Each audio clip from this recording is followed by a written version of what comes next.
तो मुझे भी ईवीएम पे फिर मैं रात सोच रहा था ये प्रश्न तो आएगा जरूर। तो फिर रात को मैंने कुछ लिखा अपने हाथ से, वो फिर आपको सुनाता हूं।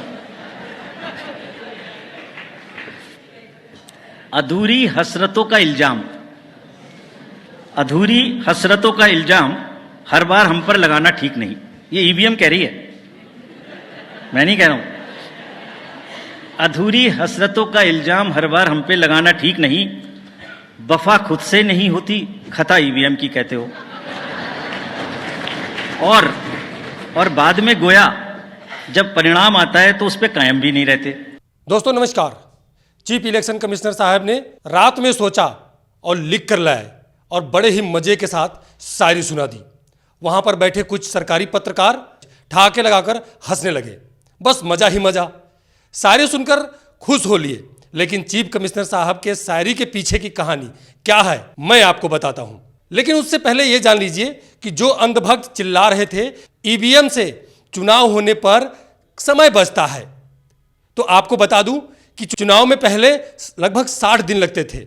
60 दिन के अंदर सारा चुनाव हो जाता था, चुनाव के परिणाम भी आ जाते थे। लेकिन इस बार 80 दिन लग रहे हैं और इस बात पर अंधभक्तों के जुबान को लकवा मार गया है।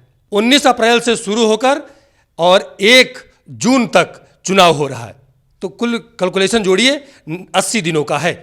तो इस बात से अंधभक्त कुछ नहीं कहेंगे। अब आते हैं चीफ इलेक्शन कमिश्नर साहब के शायरी पर। इलेक्शन कमिश्नर साहब ने जो ईवीएम पर सवाल खड़ा कर रहे हैं उनको अपनी शायरी के जरिए टोंट मार दिया। समझ में नहीं आ रहा ये जनता के लिए अधिकारी बने हैं कि किसी पार्टी के लिए। आपने हमारे ग्राउंड रिपोर्ट को देखा होगा। या वोट हम देती है या जात कहाँ है, मैं कहा कि वोट कलम पर चाहिए या हम बटन दाब दे, पता नहीं ये बटन वोट कहाँ जाती है। पर मशीन तेरे वोट पर ही नहीं जीती, वही वही ते पेपर पर ही वोट तो है जीती, यो नहीं जीती। क्यों ईवीएम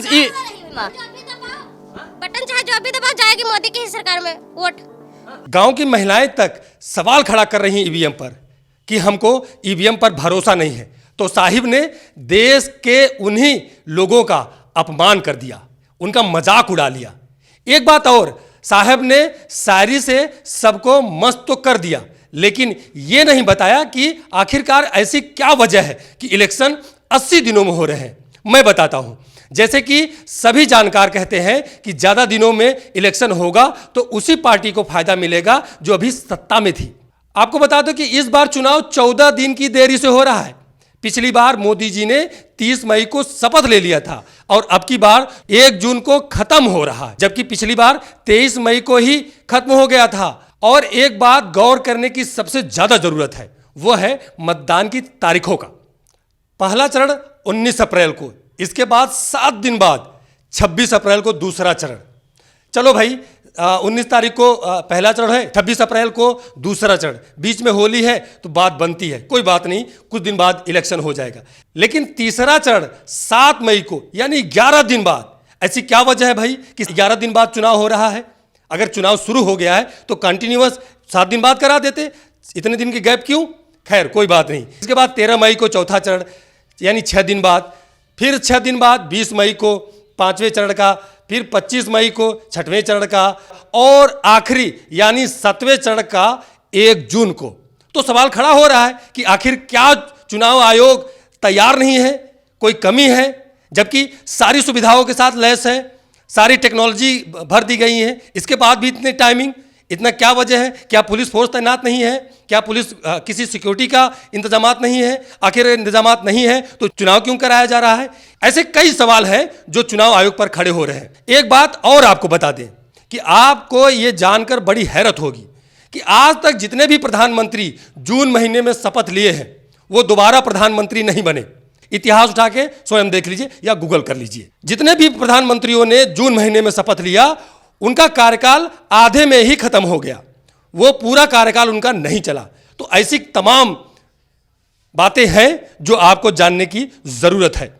इतने लंबे समय में 80 दिनों में चुनाव होना तो भाई सवाल तो खड़ा ही होगा। चुनाव आयोग के मुखिया ने हंस के शायरी सुना दी, सब मस्त हो गए और सब जय जय कर रहे हैं। लेकिन दोस्तों आपको यह जानने की जरूरत है, इलेक्शन की जो तिथि तय की गई है उसमें घपला है, उसमें बड़ा घपला है और इसमें पूरा सेटलमेंट किस तरीके से किया गया है यह भी हम आपको अगले एपिसोड में बताएंगे।